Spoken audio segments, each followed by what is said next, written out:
नमस्कार, मैं नेहा शर्मा आपके साथ और आप देख रहे हैं जस्ट इंडिया। खबरों के प्रायोजक हैं रंज care showroom in Rohtak and Bahadurgarh. Showroom पर आएं, टेस्ट ड्राइव लें और गाड़ी बुक कराएं। Oscar super speciality hospital and trauma centre.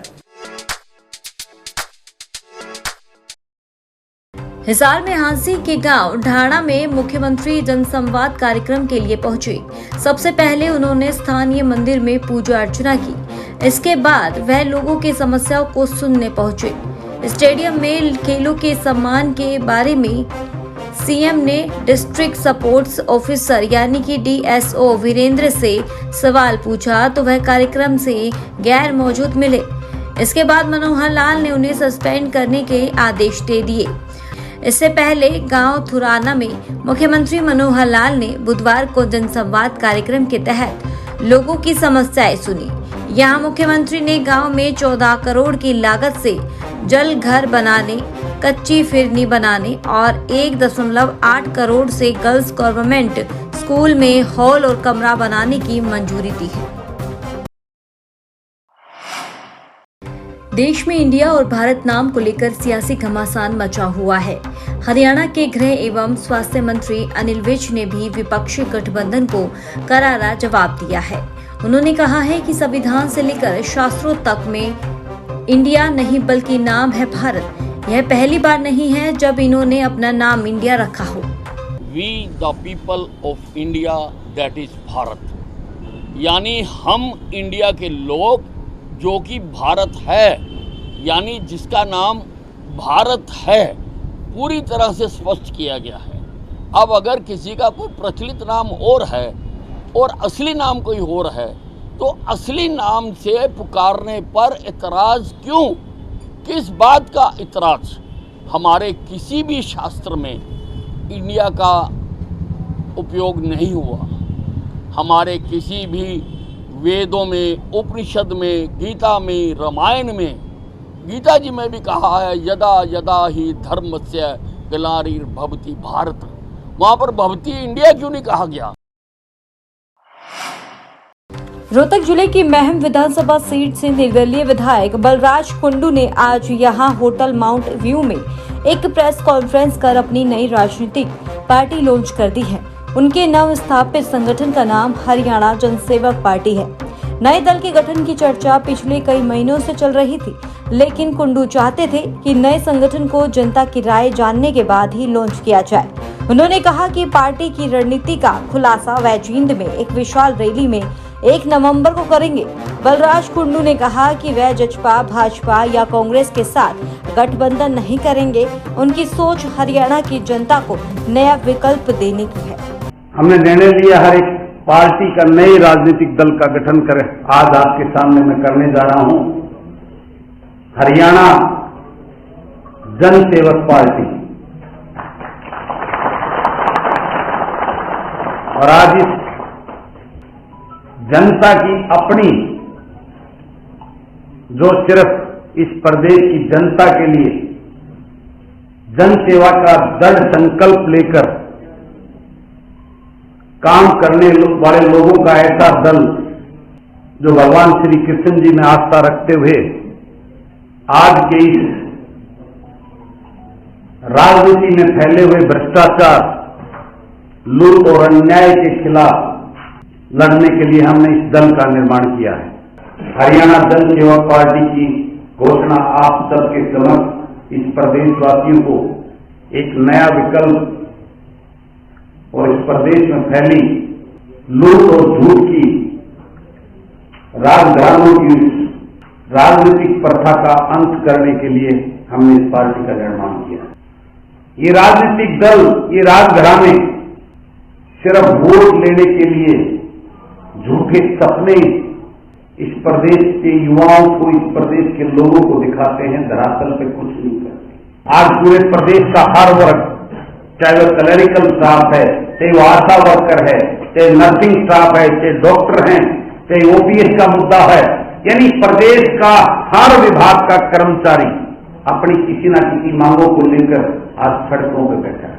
आज प्रदेश के युवाओं को कच्ची नौकरियां एचआरएम में देकर, जिनको 1-1 साल, 1.5 साल से उनकी सैलरी नहीं मिल रही, किसान, मजदूर, गरीब का बेटा, ऐसा बुद्धिजीवी जो तकलीफ और दर्द को जानता हो, ऐसे लोगों का एक दल जब तक राजनीतिक रूप से सक्रिय नहीं होगा और ये गुलामी की प्रथा जो नेता अपने गुलामों को टिकट देकर विधानसभा और लोकसभा में जो सिर्फ उनके जयकारे लगाते हैं, इन सब चीजों से प्रदेश के लोगों का पीछा छुड़ाकर उनके अपने बेटे और भाई, बहन, बेटियां जब तक इस विधानसभा और लोकसभा में नहीं आएंगी तब तक इस प्रदेश और देश का विकास नहीं हो सकता। आप लिखिए, चौटाला परिवार के पास अता संपत्ति कहां से आई, कौन से बिजनेस उनके हैं?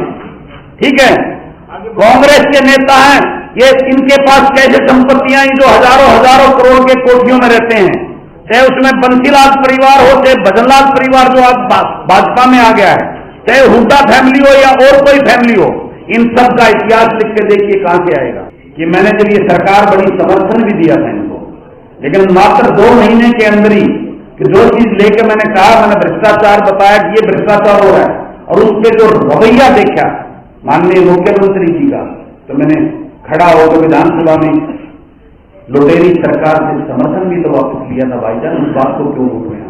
आज हर गली में, हर गांव में, हर शहर में बहुत पढ़े लिखे बुद्धिजीवी, अच्छी सोच के इंसान हैं, इसी को भी बना देंगे। हरियाणा में जूनियर महिला कोच से छेड़छाड़ मामले में राज्य मंत्री संदीप सिंह की मुश्किलें बढ़ सकती है। पुलिस के पास उनके खिलाफ अहम सबूत है, जिनका खुलासा चार्जशीट से हुआ है। चार्जशीट में एक बात स्पष्ट है कि संदीप ने एसआईटी को जो बयान दिए उनमें कई बातें मेल नहीं खा रही। मंत्री ने पुलिस को कहा था कि जो पीड़िता से उनके पर्सनल रिलेशन नहीं थे, जांच में सामने आया कि उनके बीच रिश्ते प्रोफेशनल रिलेशन से कहीं आगे थे। मंत्री ने पुलिस को कहा था कि पीड़िता केवल 15 मिनट के लिए उनके मेन ऑफिस के कैबिन में मिली थी। पुलिस ने पीड़िता को क्राइम सीन रिएक्शन के लिए मंत्री के घर बुलाया तो उसने मंत्री के main office, side room, bedroom, bathroom आदि की लोकेशन सही बताई।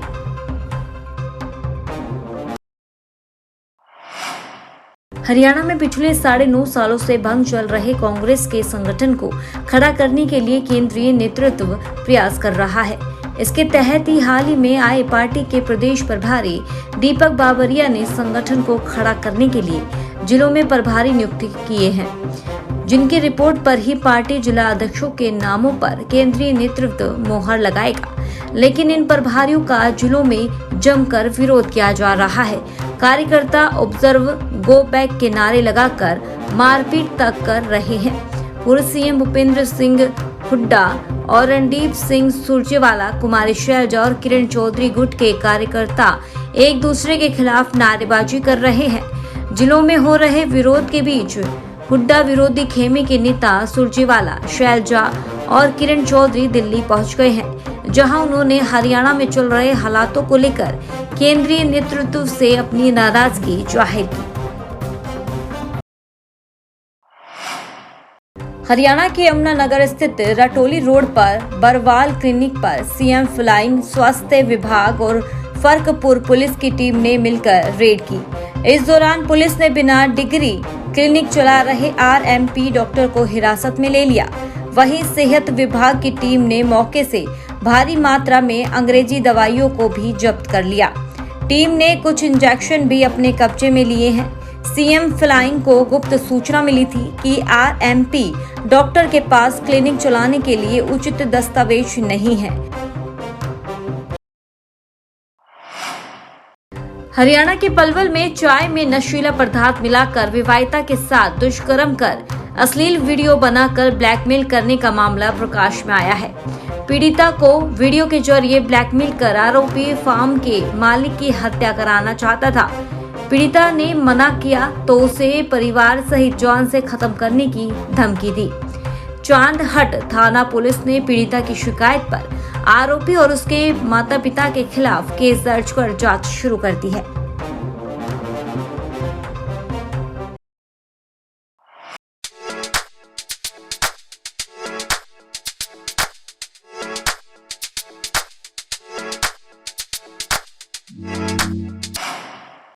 उत्तर प्रदेश के गाजियाबाद में एक 14 वर्षीय बच्चे को पड़ोस की रहने वाली महिला के कुत्तों ने कुछ महीने पहले बेरहमी से काटकर जख्मी कर दिया था।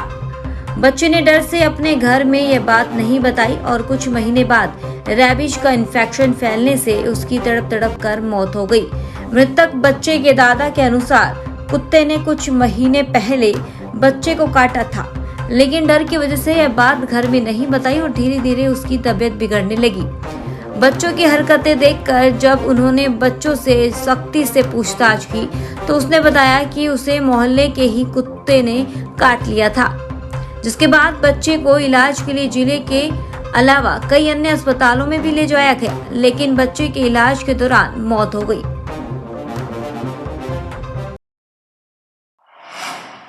खबरों में फिलहाल इतना ही। देखते रहिए जस्ट इंडिया। नमस्कार।